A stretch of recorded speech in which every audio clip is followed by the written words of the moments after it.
Hi everybody, my name is Gráinne Donnelly and I'm a physiotherapist in the UK. I'm coming today from my dome in Northern Ireland. It's quite a foggy morning, it's very wintry, and I hope everyone can see me okay. I hope everyone's really enjoying the conference today. I'm here to speak about diastasis rectus abdominis and what considerations there are for returning to running. Is it safe to run? Can you get back to running after having a baby if you have diastasis? What do we need to know? Everybody here today already knows a little bit about diastasis. It often occurs with pregnancy, and it's a thinning and widening of the connective tissue between the rectus abdominis muscles. That's really a normal part of pregnancy. It's only an issue if it doesn't resolve after having a baby. And then even at that, how much of an issue it is will vary from person to person. Some people have absolutely no compromise to their function, while other people will feel very weak and find it hard to utilise their abdominal wall muscles. And that's where rehabilitation and fitness professionals come in, so you're in the right place.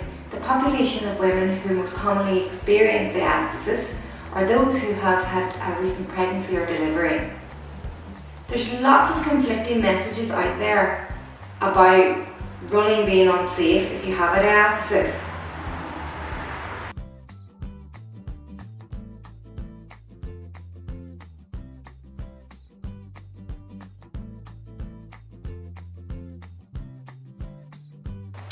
Diastasis recti in itself is not a contraindication to running. It's not a reason to stop. Our bodies are very resilient. We're made for activities like running, and we need to be able to get back to running because it's an essential activity.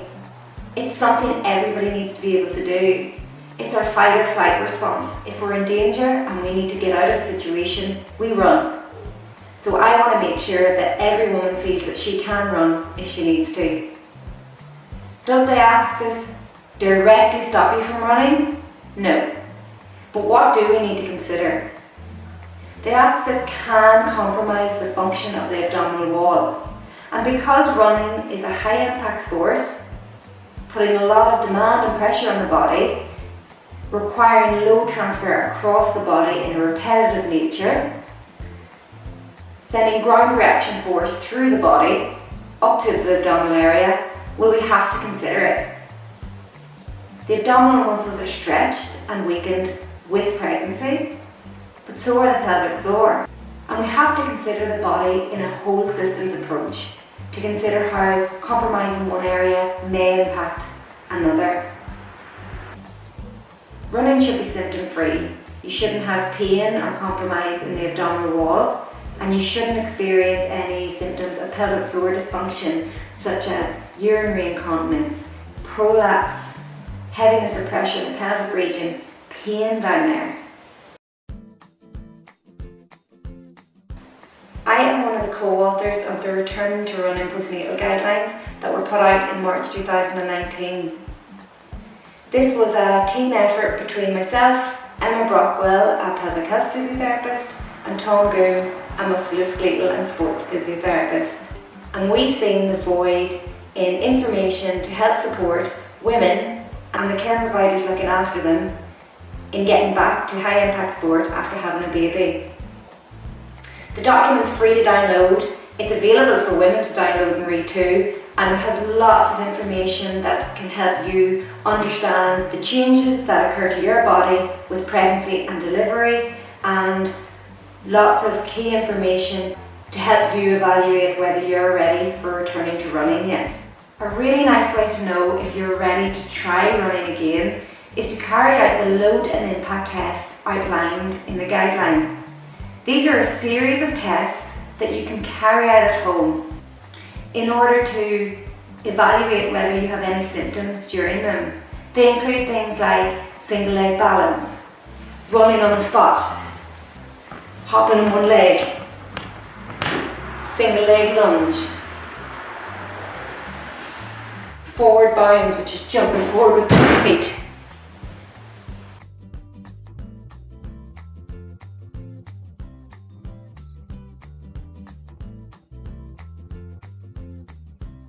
The load and impact tests are outlined on page 16 in the Return to Running guideline, as well as lots of really useful information about all the factors you need to consider.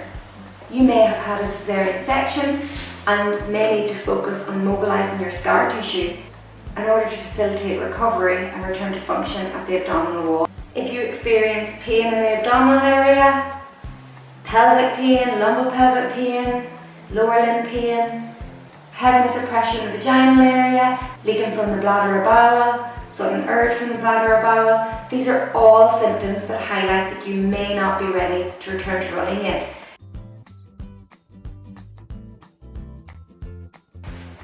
How your pelvic floor functions can affect the abdominal wall and how well the tension across that midline is achieved. With diastasis, it isn't all about the gap, but rather the ability for the midline abdominal wall to function and transfer load across this. One of the ways it does this is by tensioning at the linea alba.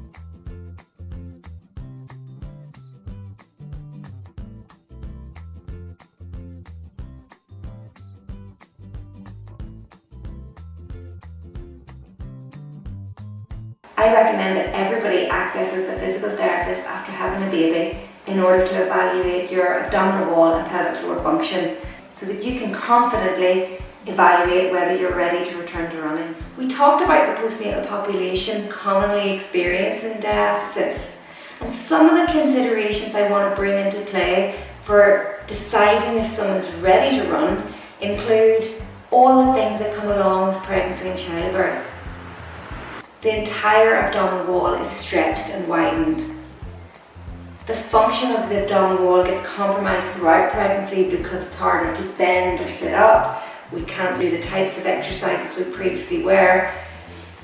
And therefore, no matter how fit and active you remain during your pregnancy, there will be some degree of deconditioning. Alongside that, we need to consider the pelvic floor.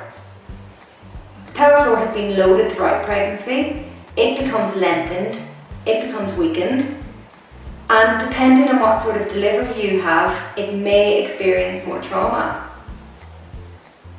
So whether you've delivered by a caesarean section and experienced more compromise and impact to your abdominal muscles, or whether you've delivered vaginally and experienced trauma and stretching of the perineum and pelvic floor muscles, there's consideration in terms of reconditioning those muscles before returning to impact exercise. This is all outlined in the guideline I showed earlier, and it's really important that women consider this. We wouldn't have a niggle anywhere else in the body and not address it before returning to running. Think of calf injuries, sore knees, hamstring tears. We address those before we get back to running, and any niggle that we feel while we're running, we listen to that and we think we don't want that injury to return.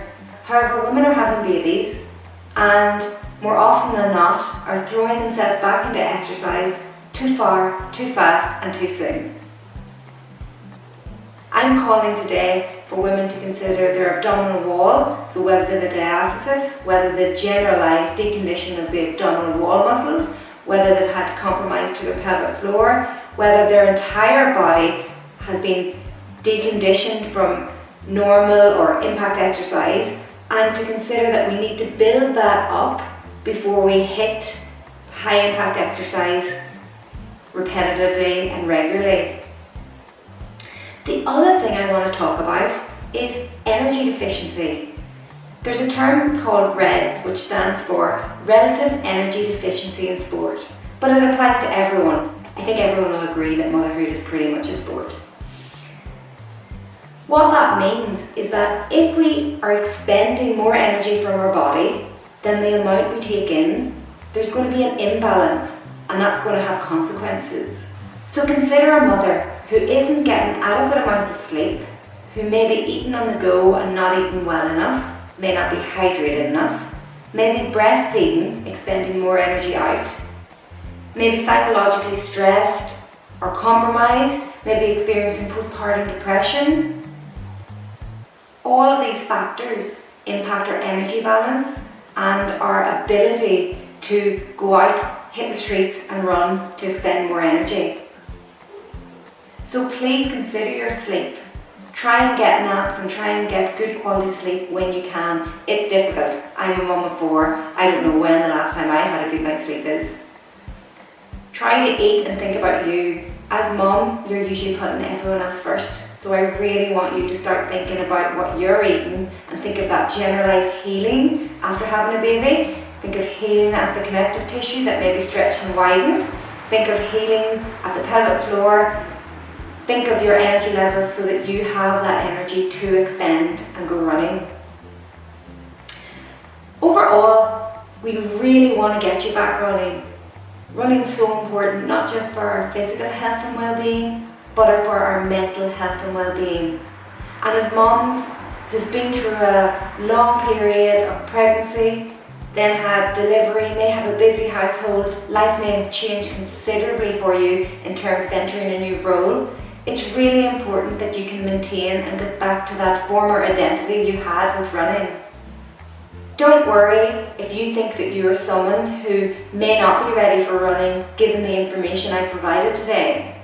There are rehabilitation experts out there everywhere. Please access someone who's qualified in postnatal training so that you can adequately and effectively build up your strength and conditioning, address diastasis, address pelvic floor dysfunction, and grade up your return to running. For anyone who doesn't have access to help, the return to running guidelines provide a significant amount of information that can help you help yourself. A really good way of getting back into running is by doing a couch to 5k approach. Don't just put on the trainers, hit the streets and do a 5k run. Please have a plan. Start slowly, see how your body responds, and then build up as able. This is how you can future-proof your return to running journey. If you have any questions about returning to running after having a baby, or about how diastasis impacts this, please don't hesitate to contact me on info@absolute.physio or find me on absolute.physio on all social media channels. I also have a continuing education course that is online that is suitable for health and fitness professionals. So if you are a health and fitness professional, sitting listening to this, eager to learn more, please join me on my online course.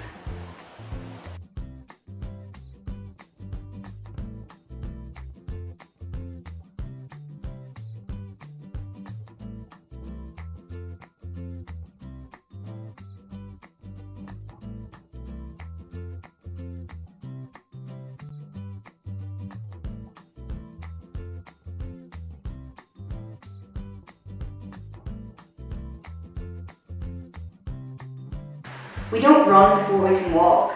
So I'm a huge advocate for reconditioning after having a baby and building up exercise gradually and effectively.